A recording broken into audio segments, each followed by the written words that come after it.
জামাইয়ের বাড়ি আসছেন, তাই আবার লজ্জা পাইয়েন না। আমারে কিন্তু সবকিছু তুমি জোর করে হইলেও খাওয়াইবা। আমার 10টা না 5টা না একটা মাত্র শাশুড়ি। তোমার কি আমার বইলা দিতে হইব? ইফতারির পর থেকে সেহরি পর্যন্ত আমি তো আমার মারে খালি খাওয়াইতেই থাকি। খাওয়াইবাই তো। আমি এত কষ্ট করে যে টাকা পয়সা কামাই করি, এগুলো কার জন্য? তোমার জন্য আর আমার শাশুড়ি আম্মার জন্য। তোমার মতো জামাই আছে বললেই তো আমাদের মতো শাশুড়িরা গর্ব করে বলতে পারে জামাই পাইছি লাখে একখান।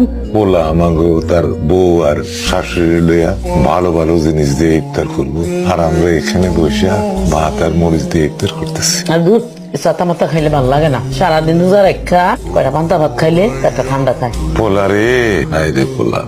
নামাজ শেষ করে আসার সময় চাল নিয়ে আসেন। আমার কাছে টাকা আছে, আমার কাছে টাকা নাই, তুমি জানো না? আরে চাল না হলে সেহরি খাবেন কি দিয়া? বউ, আমি বাজারে গেলাম। হ্যাঁ, নামাজ পড়ে আউনের টাইমে বাজার নিয়ে আসুন নে। একটু খাড়া। কি আপা, কিছু কইবেন?